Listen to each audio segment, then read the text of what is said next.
If you're just joining us, Oklahoma Governor Kevin Stitt says the possibility of a new compact between the state of Oklahoma and the Cherokee Nation on tribal license plates looks dim, and drivers could get tickets next year.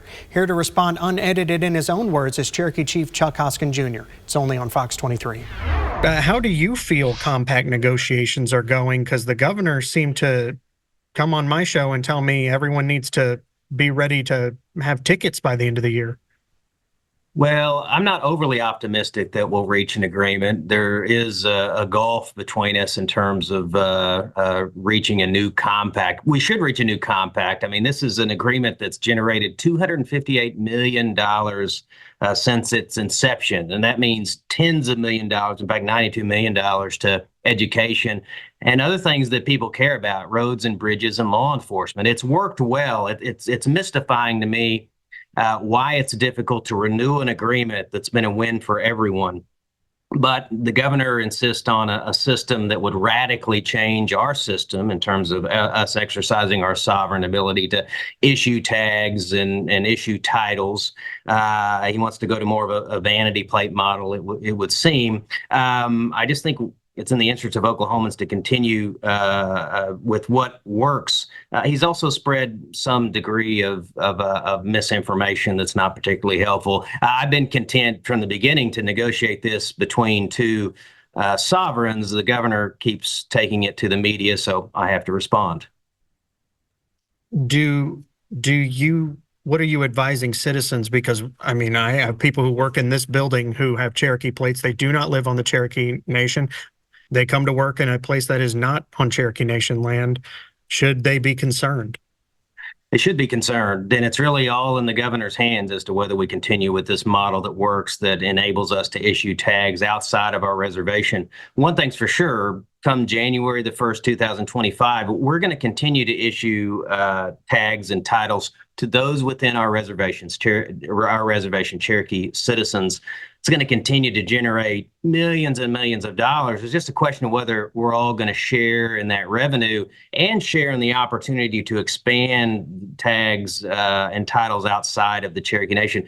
That's a significant issue, though, for Cherokees that live outside of the Cherokee Nation. Our authority to issue those tags rests upon a compact, but we can't let the governor shove an unfair compact down our throat that completely undermines the Cherokee Nation. I mean, think about what happened with the hunting and fishing compact. That was going well. He cut the legs out from under it, and now the state has suffered, and really everyone's suffered in terms of more resources for hunting and fishing and wildlife management. So we don't want to see history repeat itself. If the governor will give us a fair deal, if we can continue to issue tags outside of the Cherokee Nation, maintain our system in which we operate our own tag offices, that is the path forward. But he keeps inserting things, nonsense, like we're opening a tag office somewhere outside the Cherokee Nation.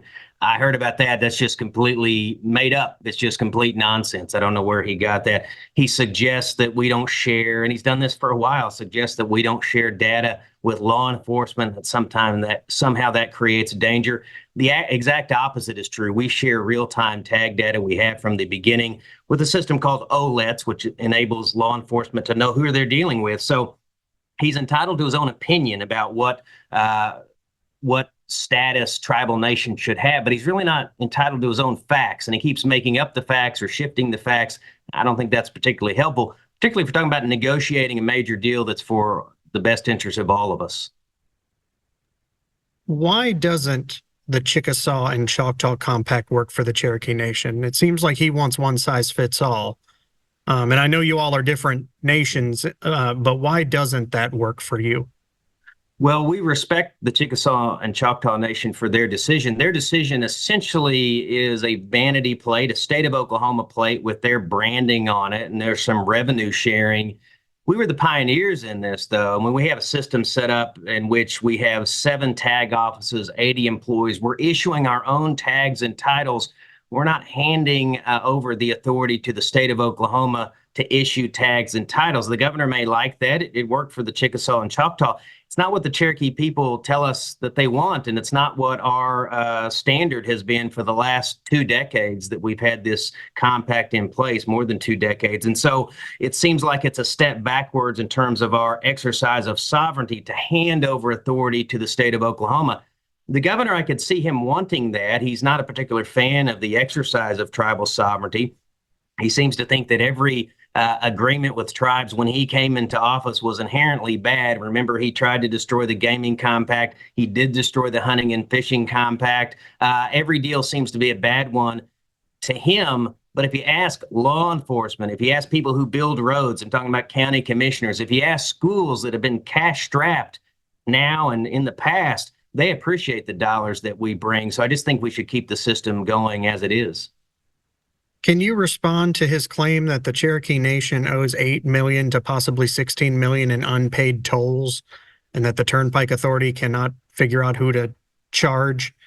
Well, think about the number. He gives a big range, and so that's a pretty big range if you're saying a bill has come due.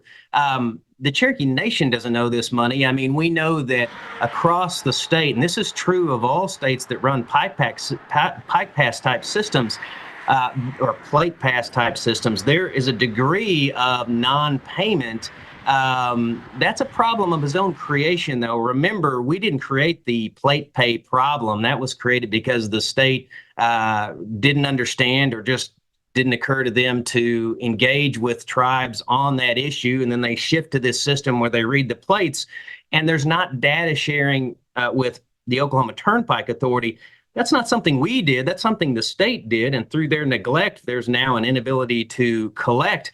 That's something we could potentially work out prospectively. I mean, imagine a situation where we could resolve this issue of how do we issue tags, who's issuing the tags. We could prospectively probably solve this problem for the state. It's a data sharing problem. But the idea that there's a bill the Cherokee Nation owes and he doesn't exactly know what the dollar is and those dollars keep shifting, that sounds kind of fishy to me. And I don't think it's the basis on which we should be negotiating. What are you advising citizens? Let's say December gets here. Do I remove my tag? Do I try to get a state tag? I don't want to get a ticket for going to work. Yeah, well, we're going to start rolling out some more communications on that. But I said at the State of the Nation address just a few weeks ago to our citizens that no matter what happens, January the 1st, within the reservation, we'll continue to issue tags. We won't be able to issue those outside the Cherokee Nation. That has real consequences for our citizens who live outside the Cherokee Nation. So we're going to keep working to avoid that. But I do think you can expect some communications to our citizens about what happens January 1st if you live outside the Cherokee Nation. It's all in the governor's hands, though. I mean, all he has to do is say this deal that's generated hundreds of millions of dollars for education, roads and bridges and law enforcement should keep going. If we can just agree on that, I think no one should have anything to worry about. This is a governor, though, that has a bit of hostility towards tribal sovereignty. So I'm not particularly surprised that we're going to take this down to the wire.